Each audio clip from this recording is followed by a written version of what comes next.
paz, queridos! Vamos continuar a série Reino versus Sistema Religioso? Então, nós vamos ler Mateus 23, amém?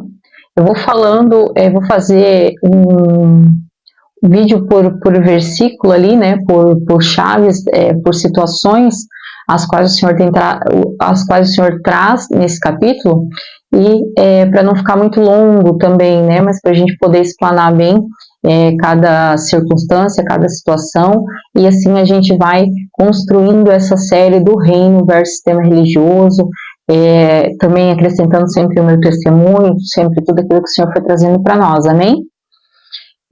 Vamos começar ali, Mateus 23, eu leio sempre a versão NVT, amém? Então Jesus disse às multidões e a seus discípulos: os mestres da lei e os fariseus ocupam o lugar de intérprete oficial da lei de Moisés. Portanto, pratiquem tudo o que eles dizem e obedeçam-lhes, mas não sigam seu exemplo, pois eles não fazem o que ensinam. Oprimem as pessoas com exigências insuportáveis e não movem um dedo sequer para aliviar seus fardos. Esse é o versículo do versículo 1 ao 4, no início ali desse capítulo 23. Então, nós vamos iniciar falando desse modelo, né, de liderança ali, como eu disse, os mestres da lei e os fariseus têm esse lugar, né, oficial de intérpretes da lei de Moisés. Hoje a gente tem ali, né, os pastores responsáveis, né, pelo seu ministério, aqueles que abrem alguma coisa, muitas vezes simplesmente porque não concordam ou não gostaram das outras visões, dos outros lugares, né? Pessoa geralmente narcisista, principalmente, ele não tem sequer empatia pelas pessoas, então é tudo efetivamente do jeito dele.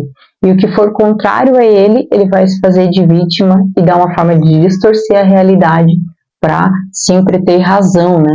Então, isso são pessoas extremamente difíceis de lidar. Então, essas pessoas geralmente são pessoas, né, que têm essa prática. Elas falam de algo que elas não fazem. Elas realmente não praticam no seu dia a dia. Então, quando elas sobem nos altares, elas vão falar para vocês o quê? Sobre o reino de Deus, sobre a união da igreja, sobre ser família, sobre ser corpo, sobre sermos somos sermos unidos, mas o sentido que elas têm de prática é outro. Esse reino, essa união, essa unidade, essa família, ela flui apenas quando todos fazem a vontade da pessoa. Todos seguem sem questionar, porque algo primordial para esse tipo de liderança é a obediência, como é que eles falam? Obediência imediata, a obediência que não questiona, a obediência que diz, olha, eu até penso diferente, mas eu vou fazer.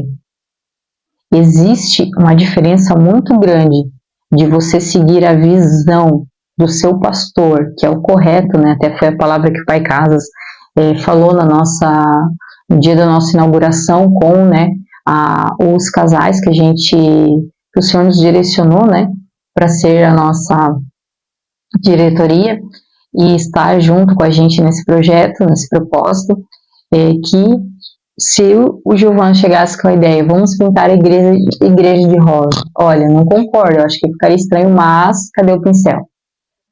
Isso é algo honroso, e por quê? Porque existe apenas uma única visão no ministério, a do pastor, e os demais seguem a mesma missão, desenvolver essa visão que o Senhor deu para o Gilvan, para o pastor responsável.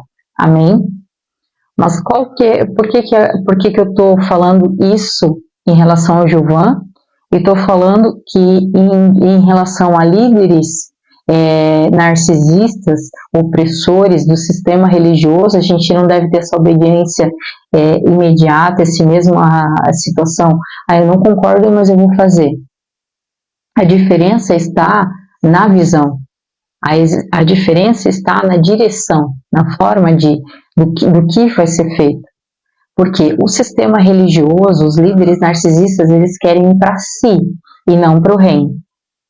Mas quando você está num ambiente saudável, né, uma liderança diferente, como, por exemplo, o Pai Casas e a Mãe Ali, a gente sabe o quanto eles renunciaram de si para viver o que o Senhor tem. O quanto eles foram moídos em prensas, perdendo reputação, passando por diversas situações de que de todas as formas já tentaram destruir a família, o ministério, mas eles continuam focados no bem maior que é Cristo, que é a igreja, que é o reino de Deus. E sem ferir a identidade dos demais que estão à sua volta. Porque quem quis sair, saiu, quem quis começar algo, começou. Você não vê esses comentários, esses apontamentos. As pessoas que estão vivendo de passado e ainda comentando o que aconteceu no passado, de situações de separação ou de afrontas, difamações, são pessoas que a nuvem se moveu e elas ficaram para trás. Mas o Ministério Sena não. O Ministério Sena, na sua maior parte ali, que realmente está focado na visão do Pai, cumprindo essa missão, está se movendo junto e as coisas passadas ficaram para trás. Mas tem pessoas que gostam de viver de passado, se alimentam do passado, então essas pessoas ficam para trás. Então a diferença é que um líder saudável, ele vai priorizar e você vê quando aquilo que ele quer, o bem maior que ele está trazendo, a visão que ele está tendo é para o corpo e para o reino, não é para si. Entende? É diferente de eu querer fazer que todos vocês façam aquilo que eu quero depois de saber que não é o que vocês querem que eu faça. Não é o que vocês acham melhor para o ministério. Mesmo que seja a maioria. Mas eu quero que vocês façam dessa forma. Nesse tipo de situação abusiva, né, de um sistema religioso, nós não temos que ser coniventes. Nós temos que realmente saber profundamente pela palavra que nós somos guiados e submissos a pessoas que são guiadas e submissas à palavra de Deus e há homens de Deus sobre essas pessoas. Se a pessoa que você segue não se submete, como ela espera que você se submeta? Se ela não se submete a nenhum homem, a nenhuma pessoa que possa agregar na vida dela. Nós estamos sobre uma autoridade que tem 22 anos de ministério, que começou na sala de casa e hoje está colhendo fruto de todas as renúncias que fizeram, que no início cortavam lá um sabão em 4 pedaços para dividir com os membros da igreja. Tamanha situação de restrição que havia no início, hoje está lá abençoando nações e tantas vidas, né? Inclusive ajudamos com as doações do Rio Grande do Sul para eles, porque eles tinham caminhões que levariam diretamente, né, do Rio Grande do Sul, ou seja, nós tínhamos certeza que ia chegar nas cidades e nas pessoas que precisavam. Então, isso faz diferença. Você precisa estar submisso a alguém também. Então, esse primeiro exemplo aqui que o Senhor nos traz, do versículo 1 ao 4, são de pessoas que falam e cobram aquilo que elas não fazem. Elas falam de reino, mas elas não vivem o reino. Se não promove a placa, é descartado, é difamado, é rejeitado. E fazem questão de promover essa difamação em todos à sua volta, para que todos realmente acreditem que todos que saíram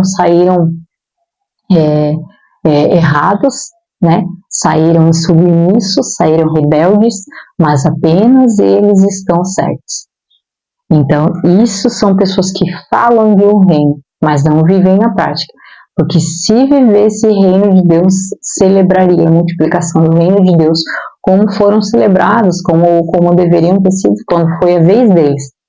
Mas não promove minha placa, não está comigo, está contra mim. E realmente, o que você não promove, o que você não celebra, você torna um competidor. Você torna uma pessoa que vai ser uma disputa com você, que não deveria. Mas você tem provocado esse tipo de situação. Porque as pessoas que vivem o reino de Deus celebram. Eu tenho vários amigos de outros ministérios. Várias pessoas que eu converso, que eu celebro, que eu cuido.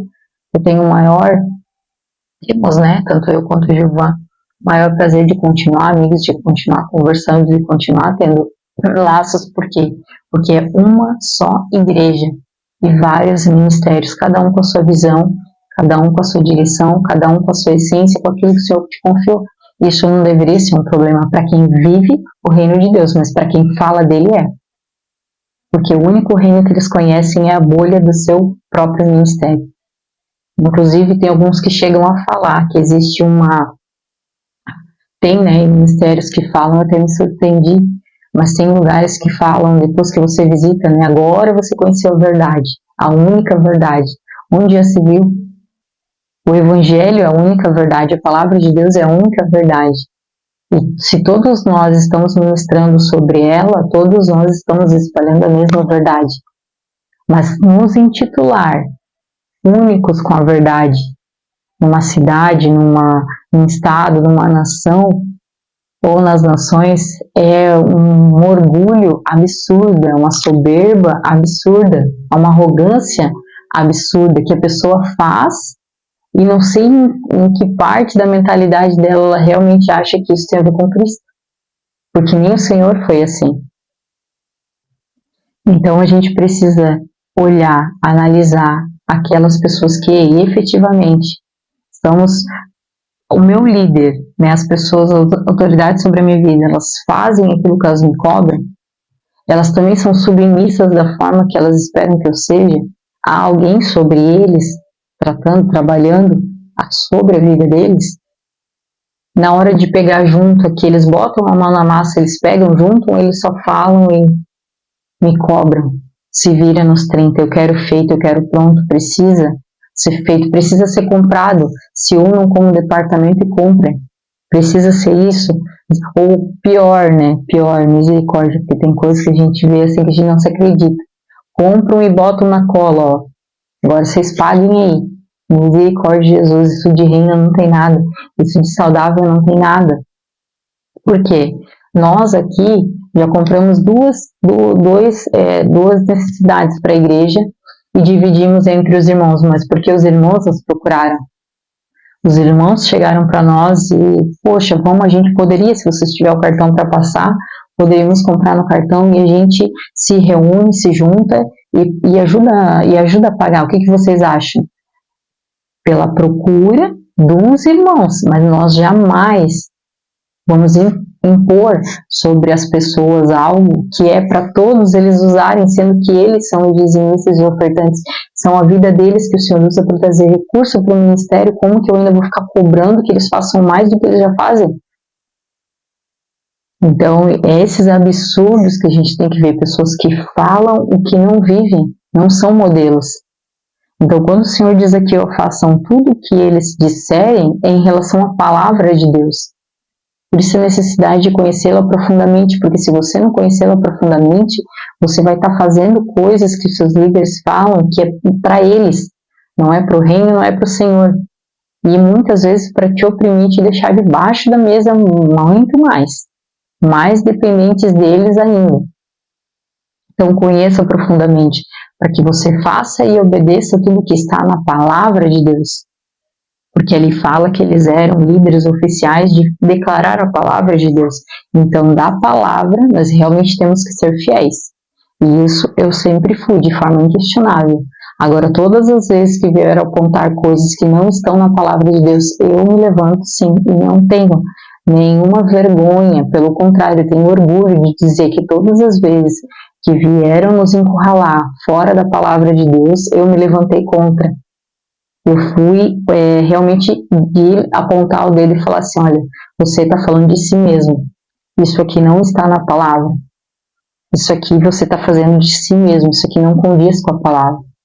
E eu não sou mentirosa, você pode não gostar do que eu falo, podem achar ruim, eu não me importo, porque eu tenho um compromisso com a verdade de Deus, e é dela que eu vou prestar contas.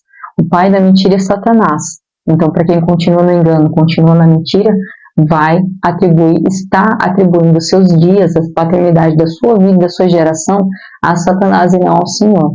E é você que vai colher essas consequências. Eu estou colhendo a paternidade de Deus sobre a minha vida, porque eu não abro mão da verdade. Então, a gente precisa estar alinhado com ela, obedecer e fazer tudo que está na palavra de Deus, daquilo que o Espírito Santo fala a você. E não ser levado por qualquer coisa que os homens acham que você tem que fazer, para você ficar mais dependente deles ou negligenciar ainda mais a tua identidade para viver a dele. Andando no gesso de homens e não na moldura e na estatura de Cristo. Cristo pagou um alto preço para que você fosse engessado, por homens, mas que você fosse livre e vivesse a autenticidade que só você tem, a função que só você tem sobre o corpo de Cristo, amém? E ele fala, oprimem as pessoas com exigências insuportáveis e não movem um dedo sequer para aliviar os seus fardos. E sem querer você está até hoje, às vezes, em ambientes onde você é extremamente oprimido. Você não é valorizado, você não é reconhecido. Pelo contrário, apenas quando você demonstra sua indignação, e você realmente está a ponto, né, de sair daquele lugar, de sair debaixo da mesa, de romper, aí você vem, recebe umas migalhinhas e como dependente emocional volta para debaixo da mesa. Sendo que a nossa única dependência deveria ser o Espírito Santo e a sua palavra. O nosso alimento deveria ser apenas o Espírito Santo. Justamente para identificar esses abusos, esses lugares que nos impedem de romper e viver aquilo que o Senhor tem para nós, para que a gente não ficasse mais debaixo desses julgos insuportáveis. Quantos irmãos vocês conhecem que hoje não querem pisar o pé na igreja, por terem sido expostos, oprimidos, machucados, feridos, e essas pessoas vão colher esses fardos por terem feito pequeninos tropeçarem, quando deveriam estar cuidando, protegendo, encorajando e preparando para viver aquilo que o Senhor tem para eles, porque a função deles no reino é necessária. O Senhor nos criou, todos nós, com um propósito único, mas em vez disso, eu estou juntando trabalhadores para mim, para promover a minha vontade, aquilo que eu acredito ser o melhor para mim. Então, fique de olhos e ouvidos atentos. O Pai Carlos ainda falou na nossa inauguração, é tempo de ouvidos proféticos. Abra os seus ouvidos, dê uma resposta àquilo que o Senhor tem para você. Ore ao Senhor sobre tudo aquilo que você tem recebido da parte dele e tome uma postura, tome uma decisão. Não espere, não coloque essa responsabilidade na vida daqueles que te oprimem, naqueles que não têm sequer empatia pela sua vida e a sua família. Isso é uma responsabilidade sua para com Deus, porque Ele te deu um espírito de ousadia. Mas não viva, não aceite mais essas exigências insuportáveis de quem não move um dedo por você. De quem, quando você precisou, não se importou e não se importa até hoje. Não tem empatia. E esses líderes, esses modelos que a gente está falando aqui, não têm empatia. E você vai sempre sair por ruim quando estiver com uma informação, uma atitude contrária. Um exemplo disso foi o antigo ministério, né? As pessoas, as vidas que estão conosco hoje, haviam pessoas interpretando que a nossa igreja estava dividida. Né? Por quê? Porque a gente pensa diferente. Tem famílias que estão aqui conosco que tem uma pegada diferente da nossa, da minha e do meu esposo, da minha principalmente. Só que pensar diferente não quer dizer lados opostos, mas para o narcisista quer. Ou todo mundo é o meu gesso e o meu padrão, aceita sem questionar ou não está comigo. Mas para nós não, nós sabemos agregar e acrescentar, nós encorajamos as diferenças, né, a mentalidade, as ideias diferentes, por quê? Para que a gente possa crescer junto, porque a gente cresce assim, com pessoas diferentes à nossa volta. Se você tem essa mania feia, né, de se cercar só de quem diz amém para tudo, você nunca vai crescer, vai ficar sempre naquela bolha, naquela medida, e vendo os outros crescer à sua volta que chegaram depois. Por quê? Porque estão abertos às diferenças, aceitam as diferenças, não reprimem, não separam, não resistem, não escondem, não jogam num cantinho as pessoas que pensam diferente. Então a gente cresce desse jeito. E na hora realmente, né, que a gente decidiu romper e saímos apenas nós dois, não recrutamos ninguém, né, a gente já tinha até outro lugar para começar os cultos com aqueles que estavam realmente ali com a gente, que já tinham nos passado essa questão, estou com vocês, a gente já tinha onde começar, mas toda a igreja estava com nós. Apenas um casal que realmente não tem o mesmo coração e seguiu o seu propósito naquilo que é compatível. Então, tchau, Deus abençoe! E daí o que acontece? A gente estava unido, sempre esteve, nós somos família efetivamente, mas as pessoas interpretam as coisas de uma forma equivocada. Então eu encorajo você a sempre ter esse olhar pela palavra, a conhecer profundamente a palavra e lidar com as pessoas e ter a sua postura diante da palavra, conforme a palavra de Deus. Ela é um lugar seguro para você, amém? Vou deixar os próximos pontos, né, aqui para um outro momento. Vamos encerrar aqui. Se você gostou da palavra, compartilhe com outras pessoas, vamos crescer junto. Se você comentar aqui nos comentários, comenta também. Se quiser, se tiver alguma dúvida, algo que a gente que precise, pode contar comigo também. E fique à vontade também para me seguir nas redes sociais. Ali é delima, _l.me, por causa do meu filho Daniel, né? Que era antes ele Daniel. E a gente continua esse contato, vamos crescer juntos e sempre que precisar podem contar comigo, amém? Deus abençoe.